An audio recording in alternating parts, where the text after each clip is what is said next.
Olá, sejam bem-vindos. Hoje a gente vai falar sobre um assunto que não podemos deixar morrer.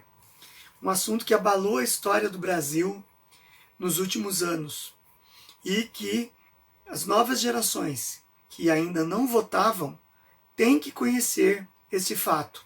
E os que já votavam têm que relembrar a todo momento, pois trata-se de um dos maiores esquemas de corrupção da história do Brasil. Nós estamos falando do mensalão.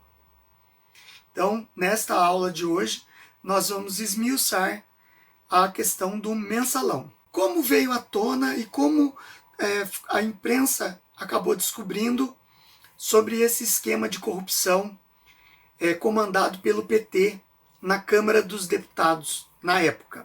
Aconteceu que as verbas usadas para publicidades nas estatais estavam sendo desviadas para pagamento da propina, através do Partido dos Trabalhadores. O mensalão consistiu em uma mesada paga pelo governo do PT, na época da presidência do Luiz Inácio Lula da Silva, para deputados federais, com o objetivo de que eles aprovassem todos os projetos enviados pelo governo para a Câmara dos Deputados. O valor desta mesada era de 30 mil reais e o mensalão aconteceu em 2005. Porém, ele já vinha desde 2002. Portanto, o governo de Luiz Inácio Lula da Silva foi marcado, durante o primeiro mandato dele, por esse esquema de corrupção, que teve início logo no começo de seu primeiro mandato e se estendeu até o último ano de seu primeiro mandato. Tudo veio à tona quando Maurício Marinho, que era o responsável pelo setor de contratação dos Correios, foi filmado secretamente pagando propina para um emissário que representava o deputado federal Roberto Jefferson. Maurício Marinho, em seguida, depois do escândalo vir à tona, aceitou fazer uma delação e esmiuçou o esquema de corrupção do mensalão.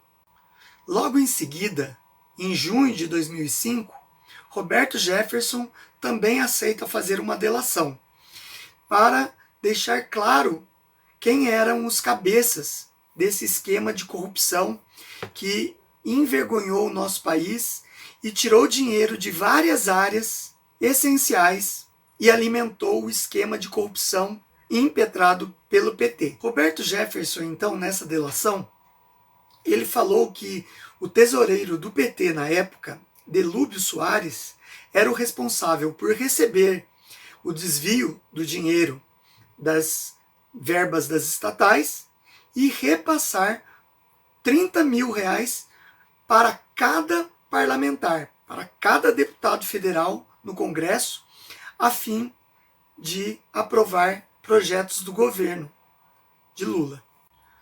Roberto Jefferson, em comissões na qual ele fez as delações, ele citou nominalmente o ministro da Casa Civil do governo Lula, José Dirceu, como o grande mentor desse esquema de corrupção. As verbas publicitárias das estatais eram desviadas pela empresa de Marcos Valério, que fazia os repasses para o PT e então Delúbio Soares repassava para os deputados. Esse esquema de corrupção era dividido em 3 núcleos: o político, o operacional e o financeiro. Na parte política, consistia em cooptar partidos menores através de propina para que eles se alinhassem ao governo.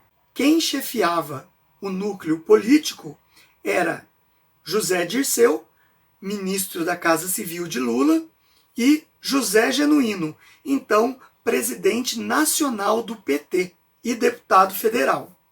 O núcleo financeiro era dividido por Delúbio Soares, que recebia a propina através do escritório do então marqueteiro Marcos Valério. Repasses vinham das verbas publicitárias do governo para estatais. Através de Marcos Valério, chegaram-se a outros nomes ligados às suas agências de publicidade. Então, veio à tona vários nomes, como Cristiano Paz, Rogério Tolentino, Simone Vasconcelos e Ramon Rollerbach. Esses nomes eram de diretores das agências de publicidade das empresas do Marcos Valério. As maiores vergonhas deste caso do Mensalão foi a abertura de CPI, Comissão Parlamentar de Inquérito. Essa comissão parlamentar de inquérito, que tinha o dever de investigar todo o esquema de corrupção do Mensalão, estava contaminada, porque muitos deputados da Câmara estavam envolvidos nesse esquema. Portanto, a CPI do Mensalão acabou falhando, porque não houve quórum para a votação do relatório final e acabou sendo encerrada em novembro sem uma conclusão. Todo esse processo acabou parando no Supremo Tribunal Federal, que só em 2007, portanto, estava se arrastando esse processo sem uma solução. O julgamento dos envolvidos só aconteceu em 2012, vergonhoso para a história do Brasil. Porém, só em 2013 foram efetuadas as primeiras prisões. Um dos condenados em regime semiaberto, Henrique Pisolato, que era diretor de marketing do PT na época do Mensalão, fugiu para a Itália para não ser preso.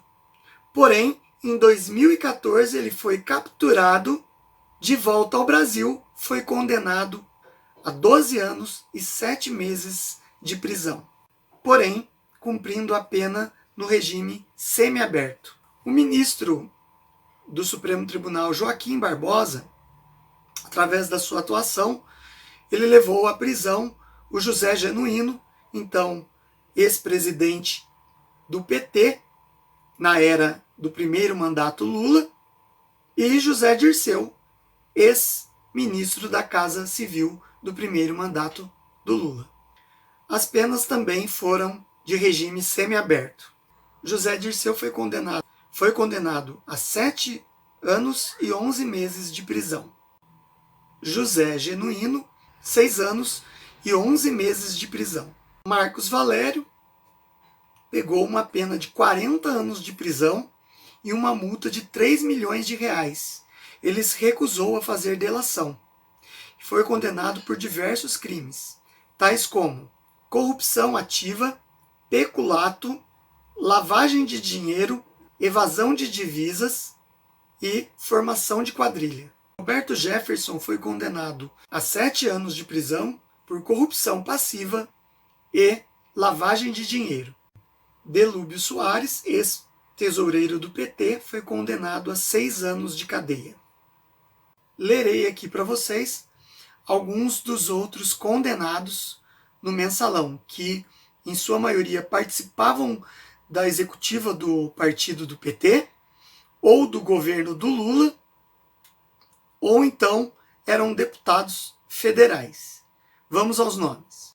João Paulo Cunha, Luiz Guxiquem, Pedro da Silva Correia, João Cláudio de Carvalho Genu, Valdemar da Costa Neto, Bispo Rodrigues, Romeu Ferreira de Queiroz, José Rodrigues Borba, Paulo Roberto Galvão, Luiz Carlos da Silva, mais conhecido como Professor Luizinho, João Magno de Moura, Anderson Adalto Pereira, José Luiz Alves, José Eduardo Cavalcante de Mendonça, mais conhecido como Duda Mendonça, que era o marqueteiro principal do PT.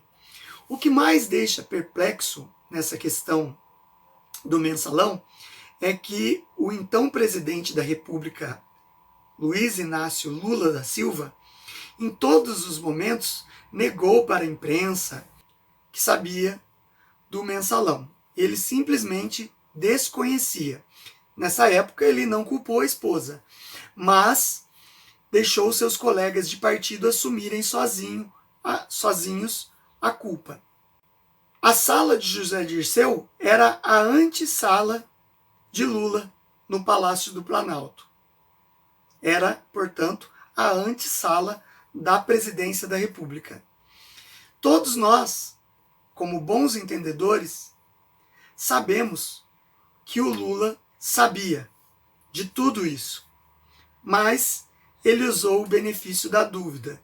E assim como os nazistas na Segunda Guerra Mundial protegeram o seu comandante, o Führer, e nunca se encontrou nenhum documento assinado por Hitler dizendo que ele perseguia os judeus, assim foi no mensalão do PT. Todos os membros do partido envolvidos, todos os membros do Congresso envolvidos protegeram o nome do Luiz Inácio Lula da Silva. Está surpreso? Eu não estou. Mas o mais surpreendente de tudo é que em 2006 ele se reelegeu para o seu segundo mandato como presidente da República. Está surpreso?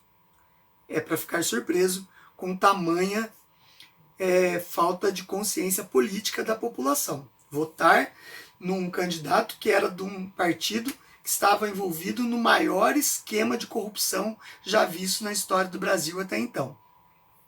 Mais surpreendente ainda é que ele conseguiu fazer a sua sucessora ser eleita, a presidente Dilma Rousseff. E que daí veio à tona o maior esquema de corrupção já visto na história da humanidade, que foi o Petrolão.